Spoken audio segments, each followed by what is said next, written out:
Ini riwayat dia diriwayatkan oleh Imam Syafi'i daripada Al-Wahhab Ats-Tsaqafi dalam kitab ini.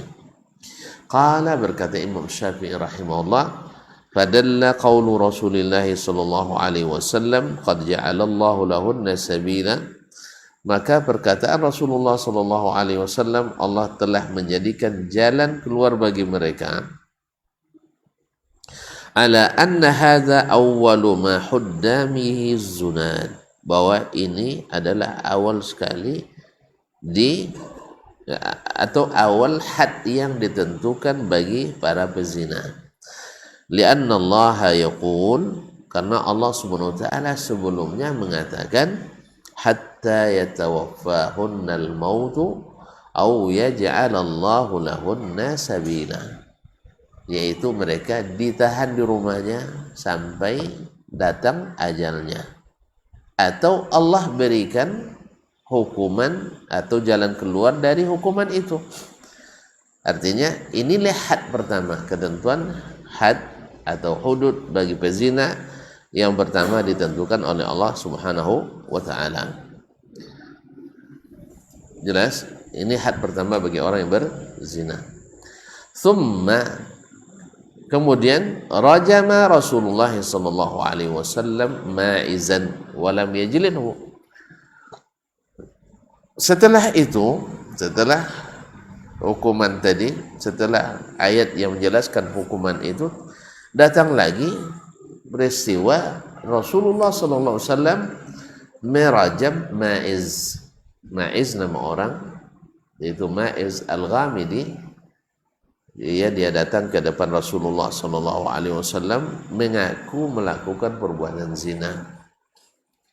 Waktu itu Nabi sallallahu alaihi wasallam memalingkan wajahnya. Dia datang dari depan, dipalingkan atau datang dari kanan, dipalingkan ke kiri. Datang lagi sebelah kiri, dipalingkan lagi ke kanan.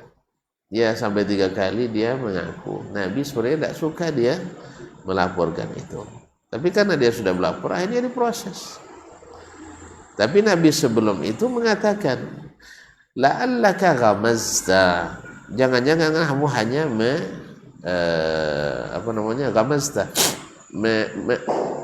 memegang, tapi tidak pas memegang ya, menggerayang mungkin, itulah maksudnya, menggerayang badannya. Katanya, tidak ya Rasulullah, saya melakukan hubungan seperti seorang suami melakukan hubungan dengan istrinya. Dah, kalau itu dah habis, dah mati gas yang dilakukan, dah habis lah. Ya, istilahnya sudah kata putus. Lalu Nabi mencari lagi, jangan-jangan kamu sedang mabuk atau kamu sedang tidak waras. Ditanya ke sahabat yang lain, ini orangnya waras seperti tidak?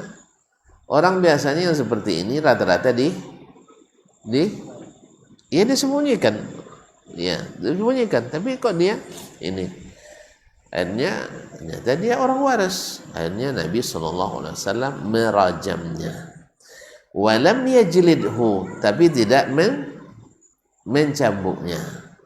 Tadi di ayat ada, di hadis ada tadi cambuk kan? Bagi yang sudah pernah menikah, lalu dicambuk 100, lepas itu dirajam sampai mati. Nah, dalam hadis ini, peristiwa ini Nabi tidak mencambuk kecuali hanya merajam. Berarti had yang kedua. Had itu artinya ketentuan hukum yang berlaku bagi orang yang melakukan tindakan pidana. Dan ini kan pidana ini. Zina itu adalah tindakan pidana. Maka ada ketentuan hukumnya, itu disebut dengan had. Nah, had awalnya yang ditentukan oleh Allah SWT adalah, atau Rasulullah SAW, yaitu bagi yang berzina, bujangan atau masih bujangan apa lawannya? Gadisan. Bujangan. Kalau perempuan gadisan. Enggak pas pula bahasanya. Gadis, perawan, bujangan, anak bujang dengan anak gadis. Belum pernah menikah, maka dicambuk 100, diasingkan setahun. Bila sudah pernah menikah, dicambuk 100 dan dirajam sampai mati. Ini hukum pertama. Kemudian datang lagi dari Nabi SAW hukum yang lain bagi yang berzina, seperti Ma'iz. Ma'iz kan seorang yang sudah bersuami, sudah beristri. Ma'iz itu nama laki-laki lah ya, adik, yang sudah beristri melakukan zina, lalu dihukum oleh Nabi dengan rajam saja tanpa cambuk. Berarti hadnya sudah berbeda lagi. Taib. Wa imra'atal aslami wa lam yajlidha. Demikian pula dengan wanita atau istri Uwaimir al-Aslami yang juga diadukan berzina, Nabi juga tidak mencambuknya tetapi menjilidnya atau mencambuknya, tidak merajam dan tidak mencambuk. Padallat sunnatu Rasulullah sallallahu alaihi wasallam, maka sunnah Rasulullah sallallahu alaihi wasallam menunjukkan atau menjadi petunjuk ala annal jalda mansukhun, bahwa hukum cambuk dinasakh. Bagi siapa?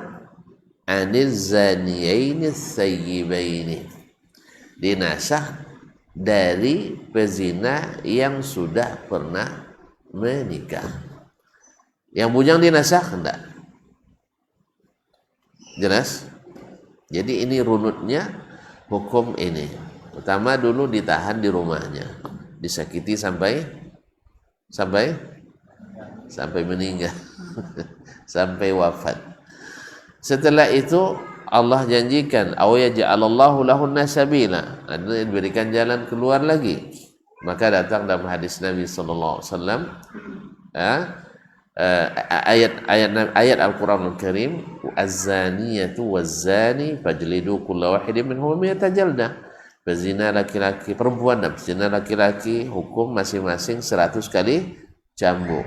Kemudian datang dalam hadis Nabi sallallahu alaihi wasallam bahwa Nabi mengatakan qad khuzu anni qad ja'alallahu lahunna sabila. Ambil hukumnya dari saya, ambil hukum dari saya. Allah telah memberikan jalan keluar bagi mereka yang berzina itu, yaitu al-bikru bil bikri jaldu mi'atin wa taghrimu am, yaitu dicambuk 100 dan diasingkan selama 1 tahun. Wathayyibu bithayyibi, dan bila yang berzina itu yang pernah menikah, maka jaldu mi'atin warrajam, dicambuk 100 kemudian dirajam. Kemudian datang hukum yang ketiga lagi dari Nabi alaihi salatu wassalam, ketika ada orang yang berzina, yaitu Ma'iz Al-Ghamidi dengan Imra'atul Aslami, istri seorang laki-laki dari Bani Aslam, juga berzina, lalu dirajam saja tanpa dicambuk. Ini menunjukkan bahwa hukum cambuk bagi yang sudah menikah dinasakh, maka tinggal lagi rajam. Qala walakum yakun bainal ahrari fi zina farqun illa bil ihsani bin nikahi wa khilafil ihsani bihi. Dan tidak ada perbedaan antara orang yang merdeka dalam masalah zina kecuali dengan ihsan bin nikah, yaitu kecuali dengan ihsani bin nikah. Ihsan itu kalimat aslinya dari ahsana yuhsinu, maknanya memelihara, membentengi.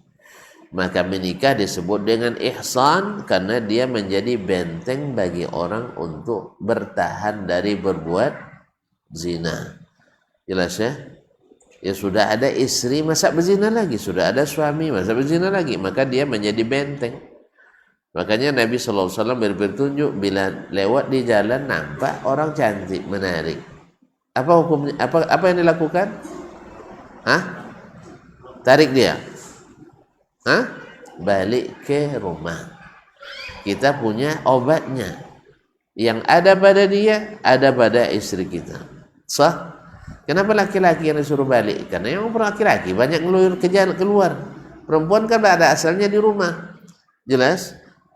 Nah, kalau sempat pula perempuan yang banyak keluyuran, nah ini kan aneh nih. Ya, seluruh luar fitrah. Nampak pula dia laki-laki, dia harus juga balik ke rumah. Jangan diikuti pula laki-laki itu. Nanti terjadi zina. Nah, ini dia jadi benteng. Nah, bagi yang merdeka, yang membedakan dia dari sisi hukum hanya ihsan bin nikah atau tidak menikah. Kalau dia menikah, ini hukumnya. Kalau sudah belum menikah, ini hukumnya.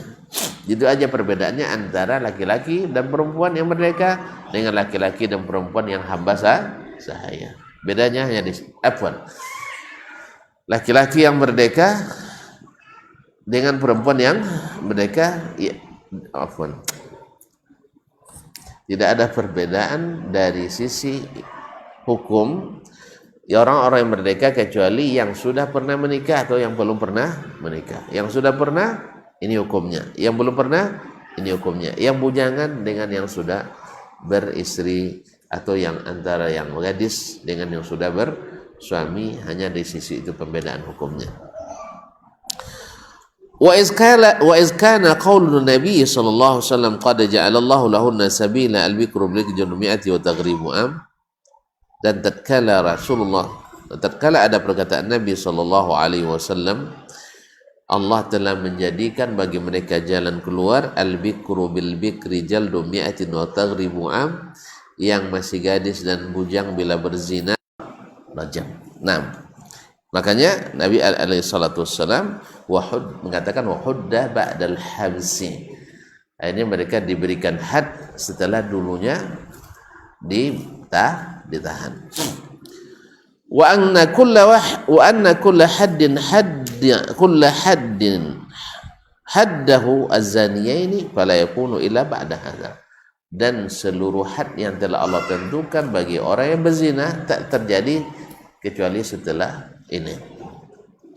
Iz kana hadza awwal haddiz zaniyaini, sebab inilah had pertama yang Allah turunkan bagi orang yang berzina.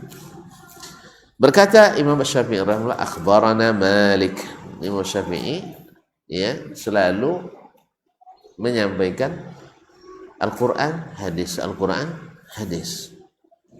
Jadi memang tafsir yang dia lakukan ini yang seharusnya dilakukan oleh setiap ulama ya dalam mempelajari usul fikih ini, Al-Quran dan hadis serta qiyas. Nah, kena qiyas dulu, habis itu baru pada ayat ada dan masalah itu berlaku juga qiyas. Nah, dia tidak mengikuti Al-Quran dan hadis. Akhbarana Malik, telah menceritakan kepada kami Malik, itu Malik ibn Anas, Imam Darul Hijrah, Imam mazhab Maliki, an Ibn Syihab, dari Ibn Syihab. Ibn Syihab masyhur dengan Ibn Syihab Az-Zuhri, Abu Bakar Muhammad ibn Muslim bin Ubaidillah bin Abdullah Ibn Syihab Az-Zuhri, yang pertama mengumpulkan hadis secara besar-besaran atas perintah resmi pemerintah Umar bin Abdul Aziz. An Ubaidillah ibn Abdullah, dari Ubaidillah ibn Abdullah. Siapa Ubaidillah bin Abdullah ini? Ma'asyiral kiram yang dirahmati Allah Subhanahu wa taala, dari Ubaidullah ibn Abdullah ibn Mas'ud radhiyallahu ta'ala anhu, an Abi Hurairah, dari Abu Hurairah radhiyallahu ta'ala anhu, Abdurrahman bin Sakhar Ad-Dawsi, an wa Zaid bin Khalid, dan juga Zaid ibn Khalid, itu Zaid bin Khalid Al-Juhani, perawi hadis tentang salat tarawihnya Nabi alaihi salatu wassalam, annahuma akhbarahu, kedua-duanya yaitu Abu Hurairah dan Zaid bin Khalid Al-Juhani mengabarkan kepadanya. Kepada siapa? Ubaidullah ibn Abdullah. Naam. Anna rajulaini ikhtasama ila Rasulillah sallallahu alaihi wasallam, bahwa ada dua orang laki-laki berperkara atau mengadukan kasus kepada Rasulullah sallallahu alaihi wasallam. Faqala ahaduhuma, salah satu dari keduanya berkata, ya Rasulullah, iqdi bainana bi kitabillah, hukum di antara kami dengan kitabullah. Artinya tetapkan hukuman, putuskan masalah kami ini berdasarkan kitabullah. Wa qala al-akhar, nah, dan yang lainnya, yang satunya lagi berkata, wa huwa afqahuhuma, di antara keduanya dia pula yang paling faqih, yang paling paham. Ajal ya Rasulullah, benar ya Rasulullah, faqdi bainana bi kitabillah wa'zalli fi an atakallam. Benar ya Rasulullah, kami ingin putuskan hukuman kami berdasarkan kitabullah, cuman tolong izinkan saya berbicara dulu. Nah, ini kan lebih dia pakai. Gimana mau hukum kalau tidak ada keterangan? Tentu dia minta memberikan keterangan. Qala takallam, Nabi jawab, silahkan. Qala inna ibni kana asifan ala hadha, anak saya menjadi pekerja orang ini. Asif itu adalah pekerja pengambil upah. Nah, ini anak saya pekerja yang bekerja pada orang ini, ajir. Asif itu dengan mana ajir. Fazana bimra'atihi, lalu dia dan anak saya itu dan istrinya terlibat perzinaan. Memang kaum muslimin dan muslimat beresiko, ya, beresiko memasukkan orang ke rumah kita itu beresiko besar memang. Nah, makanya perlu pembatasan pula, perlu pengawasan. Jangan sampai sering berkhalwat atau bepergian. Ya, dua hal yang menyebabkan sering terjadi itu, satu, sering berkhalwat, berada di satu ruangan berdua atau di kendaraan berdua, atau sering berpergian, musafir berdua, ya, musafir bepergian toba. Orang musafir haji saja kalau tidak benar, kadang-kadang naudzubillah terjadi yang terjadi. Ini banyak kasus yang kita lihat di lapangan ketika mahram administrasi diberlakukan. Tahu mahram administrasi? Nah, mahram administrasi, tidak tahu tuan-tuan? Tidak tahu. Mau tahu? Tidak usah lah ya. Nah, nanti tuan-tuan buat pula. Apalagi di zaman ini ada aturan-aturan baru yang tidak boleh, yang mana penginapan boleh menginap siapapun tanpa ada ikatan. Apa istilahnya? Tidak perlu memperlihatkan surat. Tidak mengikuti perkembangan. Alhamdulillah lah, syukurlah. Jadi ada mahram administrasi ketika pergi haji dan umrah, kan disyaratkan di sana wanita tak boleh pergi kecuali ada mahram. Nah, ternyata suaminya tidak bisa pergi, suaminya tidak bisa pergi, istrinya bisa. Gitu aja kok repot sih. Nah, suaminya tidak bisa, istrinya bisa. Nah, akhirnya apa yang terjadi? Berarti istrinya pergi tanpa mahram. Nah, gimana cara mengakali ini? Nah, gimana caranya? Dibuatlah mahram administrasi. Ustadz Dasman, saya tidak bisa pergi tapi istri saya bisa. Bisa dimahramkan Ustadz ke istri saya. Nah, itu masalahnya. Jadi kan ini kan juga sumber pendapatan juga ini bagi pembuat administrasi itu. Berapa bayar? 350 misal rupiah, ribu atau sejuta dan sebagainya. Akhirnya tercatatlah dia sebagai mahram saya. Memang tidak disebut istri, mungkin disebut sebagai saudara, ya kan? Saudara sebapak atau seibu dan sebagainya. Seperti disebut saudara kandung, tidak mungkin ayah saya namanya dengan ayah dia beda. Sah? Nah, mungkin disebut saudara seibu, atau saudara seibu lain bapak. Misalnya dia siapa namanya kira-kira yang tidak ada nama orang di sini. Supaya juga nyari nama yang tak ada dipakai orang ya. Misalnya fulanah lah, fulanah nama umum.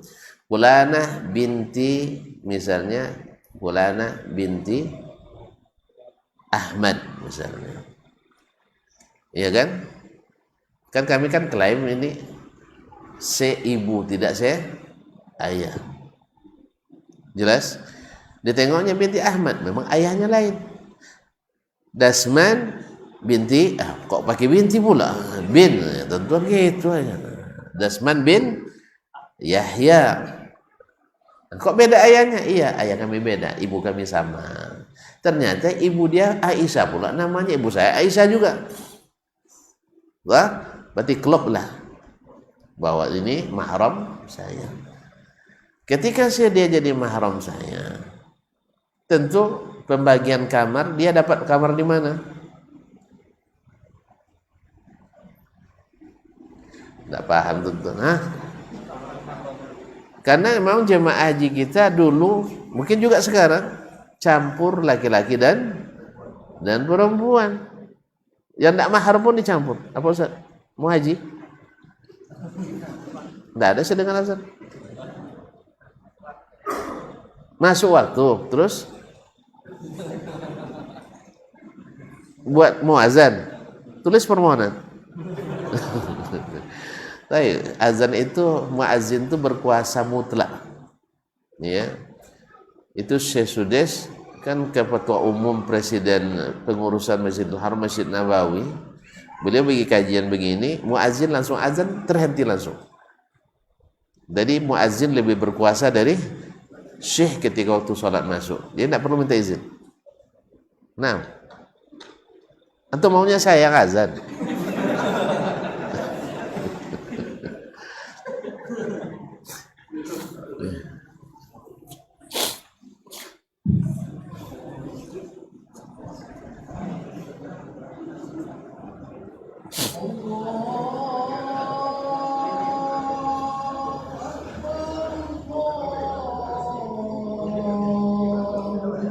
Allahumma Allah.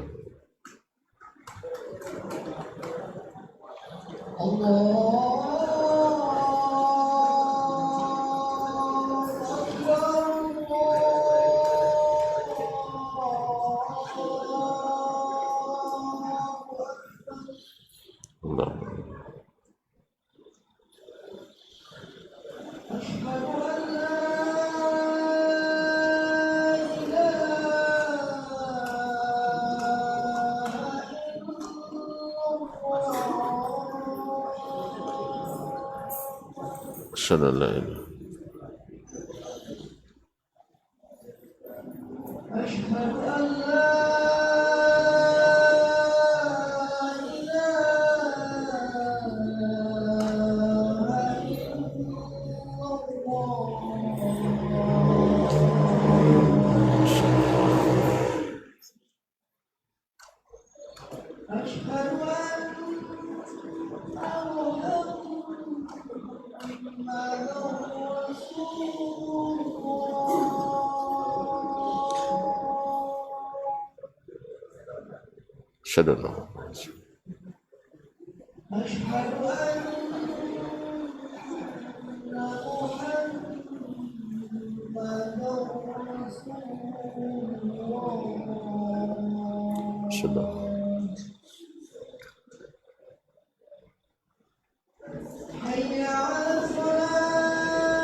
La haula wala quwwata. Hayya 'alal falah.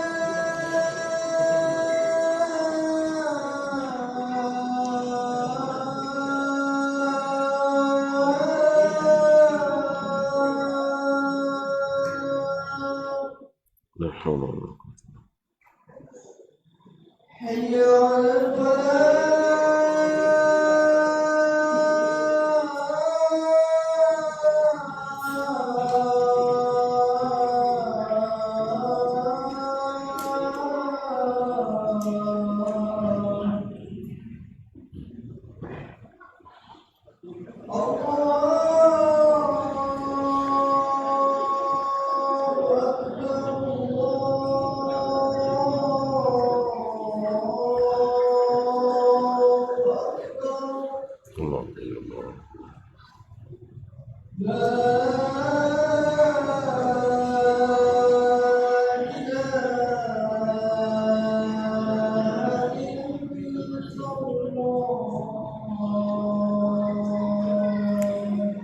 أشهد أن لا إله إلا الله الصلاة والسلام.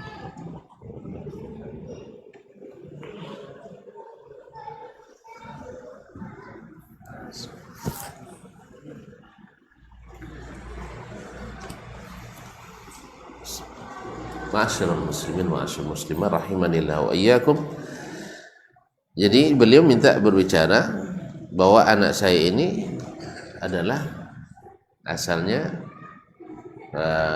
pekerja upahan pada orang lalu berzina. Tadi sudah dikatakan bahwa terjadi perzinahan itu karena sering berkhalwat atau sering musafir bersama. Makanya dilaranglah laki-laki berkhalwat dengan perempuan, sebagaimana dilarang pula perempuan musafir tanpa mahram. Jelas ya?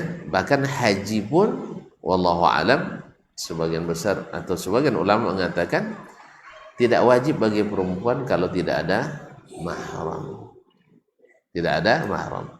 Walaupun Imam Syafi'i rahimahullah mengatakan bila ada rombongan wanita yang thiqat, yang bagus agamanya, bagus muruahnya, ya, istiqomah agamanya. Nah, sekarang ini kan payah cari jamaah thiqat itu. Ya payah. Mereka dalam pergaulan, ya, orang-orang yang dianggap paham agama pun di pergaulan tidak tahu batas-batasnya. Ya, banyak tidak sedikit yang sudah ustazah misalnya, yang lihat laki-laki duduk enak aja dia duduk di sampingnya, tidak ada sedikit pun rasa beban dan risih. Apa sebab? Kan sudah teman biasa, tidak ngapa-ngapain kok, cuma berteman. Awalnya berteman, habis itu bertemuan, hadis itu jadi temuan. Itu masalahnya. Jadi dianggap barang biasa, hilang bisa karena biasa. Yang begini gimana cara menjadikannya thiqah? Walaupun wang siko tapi tidak thiqah. Wang siko beda dengan thiqah yang agamanya bagus. Kalau memang ada, ya mazhab Imam Syafi'i rahimahullah boleh kalau ada rombongan wanita-wanita yang thiqah. Tapi kalau yang tidak thiqah walaupun wang siko itu tidak cukup jadi apa? Nah, Allahu musta'an. Dan tadi ceritanya jadi mahram dengan saya, akhirnya sekamar dengan saya. Inilah yang dulu semasa kami masih kuliah itu berupaya melalui para pengambil kebijakan. Tentu kita tidak bisa buat kebijakan supaya jemaah itu dipisah laki-laki dan perempuan. Apa sebab? Saking banyaknya kisah tidak indah yang terjadi yang sampai ke telinga kami. Antum minta data memang tak kami catat. Ya, kapan terjadinya, siapa yang melakukan, karena kami bukan aparat penegak hukum. Ya, tapi hanya dai mendengar sana dan sini.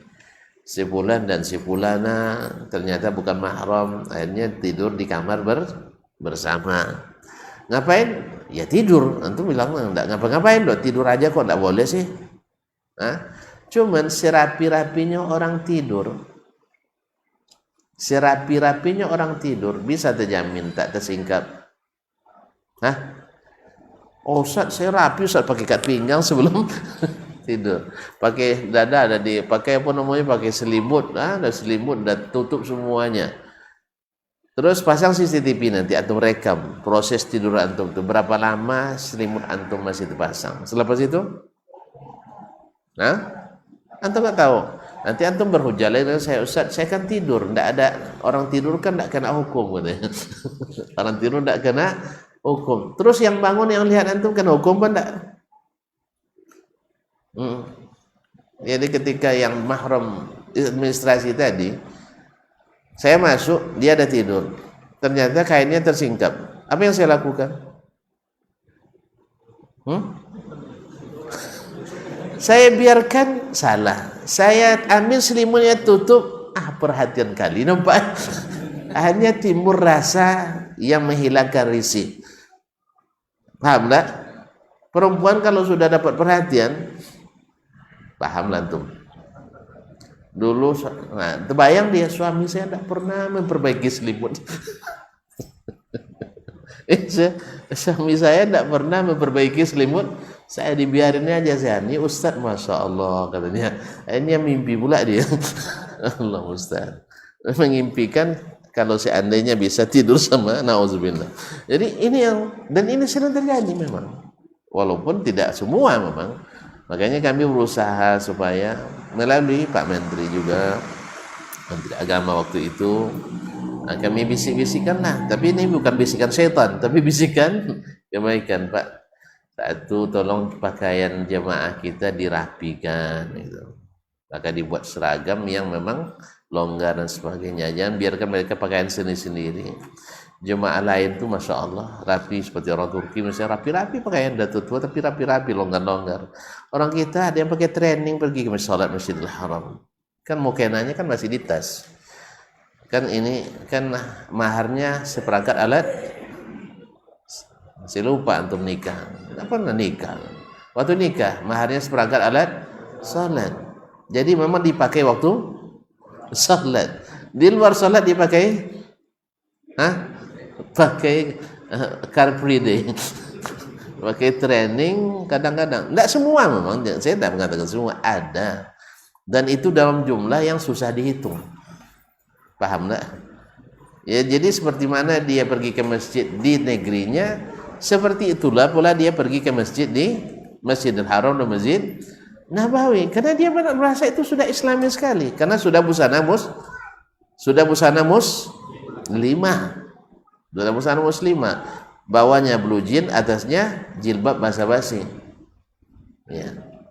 Padahal sebenarnya kan pakaian wanita itu yang syar'i itu, dia bila datang waktu sholat, dia tidak perlu cari lagi alat sholat. Paham tak? Pakaian wanita yang syar'i itu bila keluar rumah, bila datang waktu sholat, dia sholat dengan pakaiannya itu yang syar'i. Kok marah tuh? Ada pendapat lain? Kasih tahu aja, bantah sekarang. Kaum muslimin. Jadi pakaian wanita muslimah yang syar'i bila keluar rumah adalah ketika datang waktu sholat, dia tak perlu cari mukena lagi, tak perlu cari sarung lagi. Pakaian itulah pakaian sholatnya. Bahkan harus membuka sebagiannya, yaitu itu bagi yang bercadar, dibuka cadarnya ketika sholat. Bagi yang pakai kaos tangan, dibuka kaos tangan ketika salat. Kaum muslimin dan muslimat dirahmati Allah. Ini fazana bimraatihi. Dulu dia dipekerja, tentu sering kan di rumahnya. Fa ukhbirtu anna alabni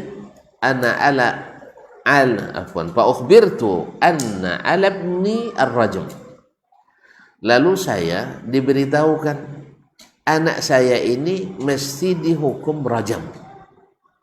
Anaknya ini dihukum rajam, padahal anaknya masih bujang. Jadi walaupun bujang, yang satu sudah bersuami, ya kalau sudah masuk syaitan apapun boleh jadi. Nah, jadi fabtadaitu minhu bimi'ati syatin wa jariyah.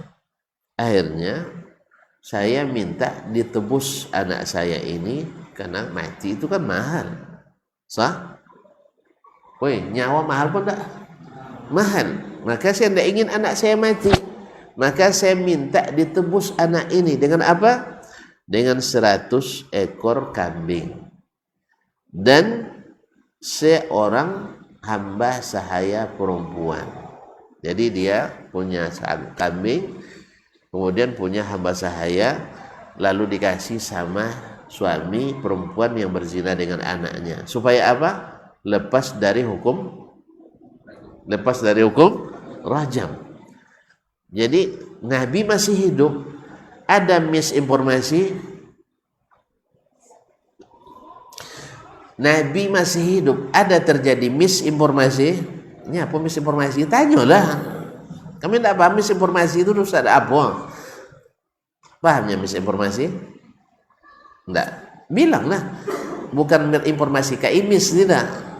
Ini informasi yang salah. Jadi makanya Nabi atau kaum muslimin disuruh oleh Allah untuk tabayyun dalam setiap berita yang sampai.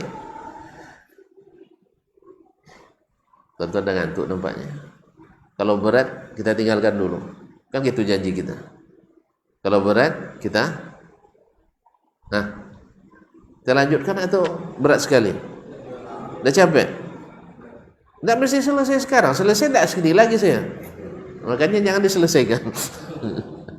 Saya ulang kembali. Jadi tadi hukumnya anak bujang kalau berzina apa hukumnya tadi? Dicambuk. Sekarang dirajam. Beda tidak hukum yang sampai? Ada misinformasi? Ada. Nabi masih hidup? Masih. Nah, coba. Di zaman Nabi saja sering terjadi misinformasi. Apalagi di zaman sekarang yang banyak sengaja mempelintir informasi. Betul kan? Nah itu. Makanya antum jangan sembarang mendengar walaupun kiai. Karena kiai banyak yang mulutnya tukang fitnah hari ini. Iya, banyak kiai tukang fitnah. Dia salah paham membaca. Lalu kesalahpahamannya itu menjadi dasar hukum untuk memfitnah orang lain. Enggak nyambung. Enggak apa-apa lah, enggak apa-apa. Nah. Enggak apa-apa. Tapi yang ini nyambung kan? Taib. Anak saya menurut informasinya kena hukum rajam. Maka saya ingin selamatkan anak saya dengan apa? Dengan harta yang saya miliki. 100 ekor kambing. Banyak? Iyalah. 100 ekor kambing tambah seorang hamba perempuan. Taib, summa inni sa'altu ahlal ilmi. Setelah terjadi baru nanya ulama. Itulah dah terjadi baru nanya. Ustaz, saya kemarin menikah lagi. Habis itu bertengkar istri pertama dengan istri kedua. Baru nanya setelah terjadi ya. Kan banyak itu. Ustaz, saya sudah temakan Ustaz. Gimana cara keluarkannya? Dah temakan.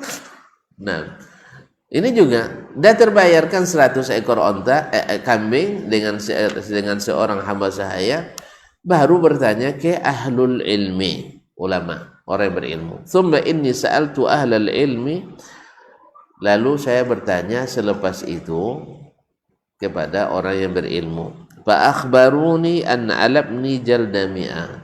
Lalu saya dapat kabar bahwa anak saya tidak dirajam hukumnya, tapi dicambuk 100 kali.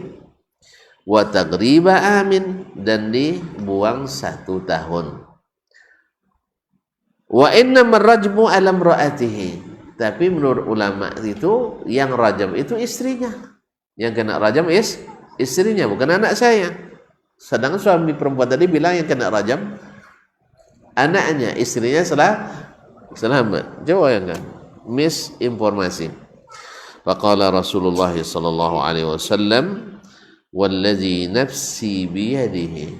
demi zat yang jiwaku ada di tangannya, la aqdiyanna bainakuma bi kitabillah, saya akan memutuskan hukuman berdasarkan kitabullah. Jadi hukumnya berdasarkan kitabullah. Qala amma ghanamuka wa jariyatuka faraddun ilaika, seluruh kambingmu dan hamba sahaya perempuanmu dikembalikan kepadamu. Gembira tak dia? Hah? Gembira tak? Ini kan berita gembira ini. Coba kalau dia tidak bicara tadi, tidak dijelaskan, nah, tapi Nabi akan minta keterangan. Taib. Makanya dia lebih paham. Kambing-kambing yang kau serahkan ke bosnya anakmu ini dan juga hamba sahaya dikembalikan. Tidak ada hak dia. Wajalad ibnahu mi'atan wa gharrabahu aman. Kemudian Nabi mencambuk anak laki-lakinya itu 100 kali dan disuruh meninggalkan negerinya selama setahun. Wa amara Unais al-Aslami. Kemudian Nabi memerintahkan Unais al-Aslami, karena dia dari satu marga dengan yang perempuan tadi, dengan orang yang laki-laki yang istrinya berzina tadi. Maka disuruh oleh Nabi SAW Unais al-Aslami ayyatiya imra'atal akhar, untuk pergi menyelidiki, menanyakan kepada istri laki-laki yang tadi, yang lawan berperkara tadi. Fa in i'tarafat rajamaha, fa i'tarafat farajamaha. Kalau dia mengakui berzina dengan anak bujang ini, maka dia rajam. Ternyata perempuan itu mengakui perbuatannya, akhirnya Nabi merajamnya sampai mati. Ya, suami tadi karena sia-siakan istrinya rugi 2 kali. Kambing yang 100 sudah di tangan, hamba sahaya yang sudah diserah terimakan, balik lagi. Sekarang istri pun hilang. Pada sebab itu kalau udah punya istri, jaga baik-baik, jangan titip-titip sama orang. Ya, istri itu bukan barang, istri itu adalah orang. Pada sebab itu jangan titip sama orang. Karena orang tidak cinan sama barang, tapi orang cinan sama orang. Tahu cinan? Oh, tidak tahu. Bilanglah. Antum kayak paham aja. Cinan itu naksir. Jadi perempuan naksirnya sama laki-laki, laki-laki naksirnya sama perempuan. Oleh sebab itu, antum suami harus siapkan waktu untuk istri. Ya, antar dia.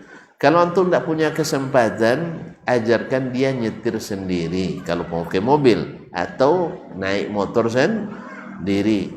Jangan sampai naik motor sama ojol.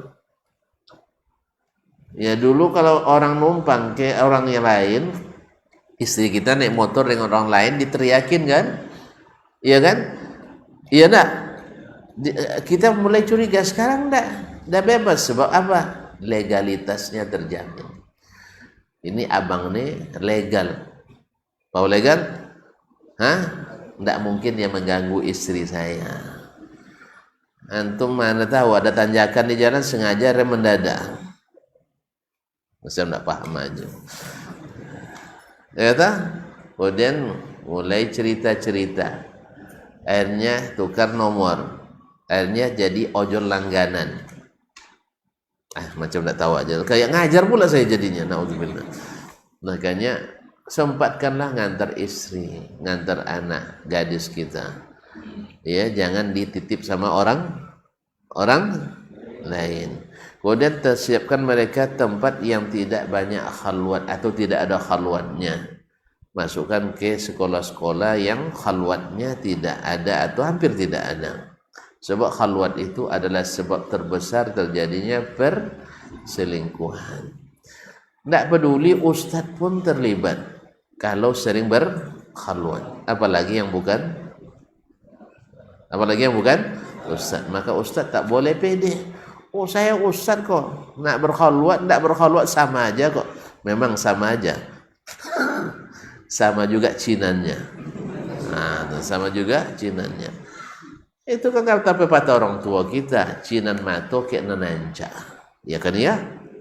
Cinan salewo kayak nan lama. Ulang enggak? Cinan mato kayak nananca, cinan salewo kayak nan lama. Paham? Kalau nampak makanan lomba, cinan selewo dong, terbit selera kita makan. Kalau nampaknya ancak, timbul semangat untuk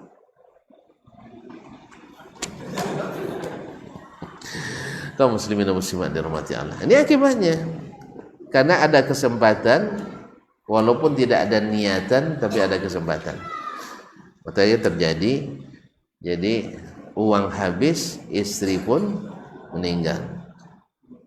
Maka jangan sebelum terjadi kita mesti berhati-hati. Kalau nanti nak pergi haji istri kita tidak ada mahram, jangan buat mahram administrasi. Harus mahram benaran. Nah, kecuali ada sekelompok keluarga kita di antaranya ada mahram di situ, maka tidak apa-apa. Tapi kalau seandainya mahram walaupun ustadz juga masih manusia. Kalau udah sekamar, ya seperti saya katakan, nak diperbaiki selimutnya, takut dibilang terlalu perhatian atau kepo pula, ngurus-ngurusan orang. Dua aja masalah, dituduh kepo, ngurus-ngurus urusan orang lain, atau dianggap penuh perhatian, sehingga timbul rasa apa istilahnya? Atau macam tidak tahu aja sinar-sinar. Allah musta'an. Taib, berkata Imam Asy-Syafi'i rahimahullah taala, akhbarana Malik an-Nafi' an Ibn Umar anna an-nabiy sallallahu alaihi wasallam rajama zaniyaini rajama yahudiyaini zanaya.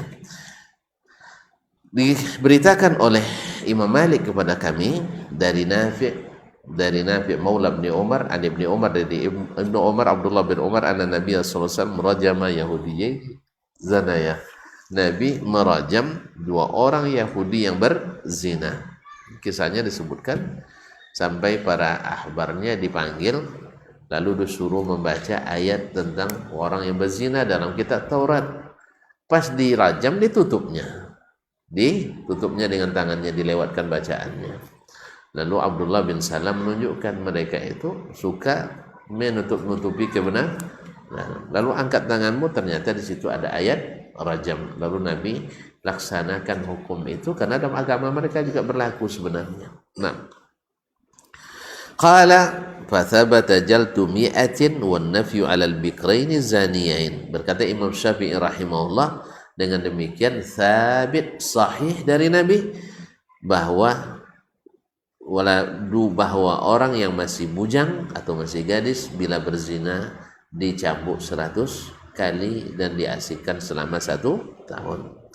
Warajmu ala thayyibaini zaniyaini. Sedangkan hukum rajam hanya untuk yang sudah pernah menikah dan berzina.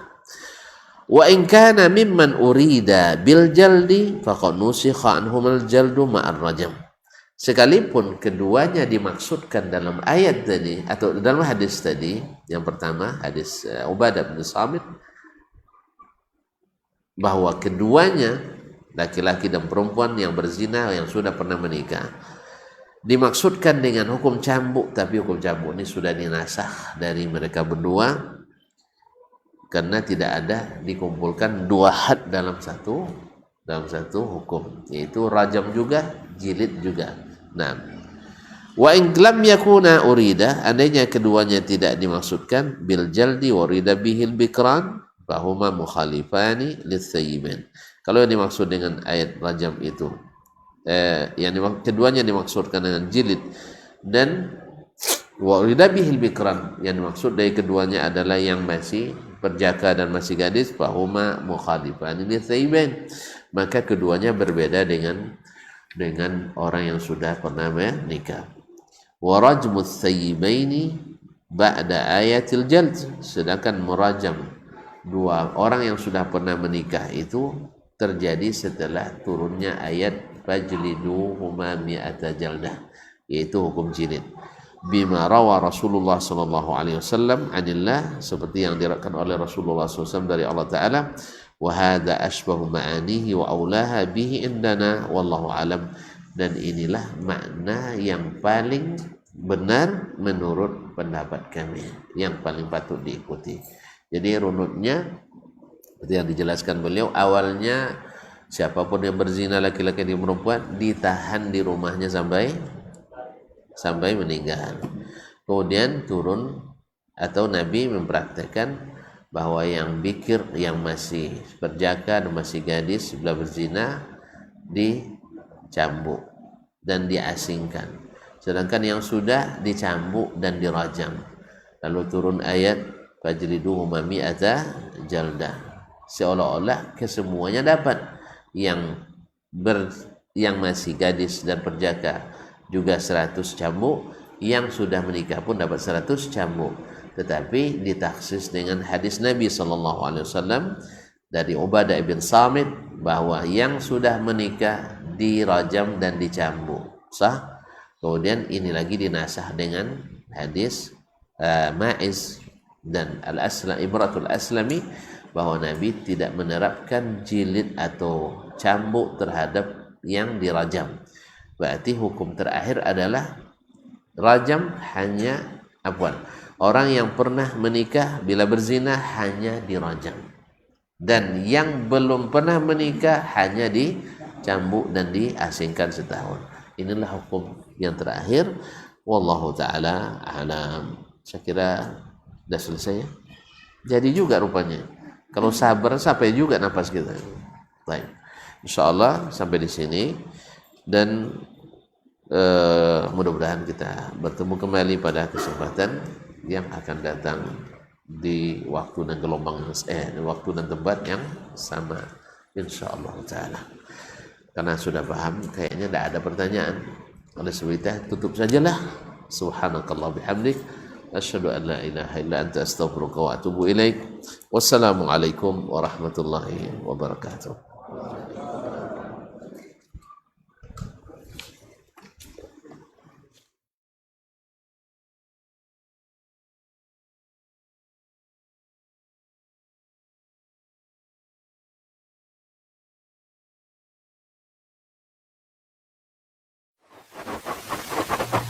Barometer amal kita saleh tak salehnya di salat kita. Bila salat kita ikhlas dan sesuai dengan sunnah Nabi SAW, maka insya Allah amalan yang lain mengikut.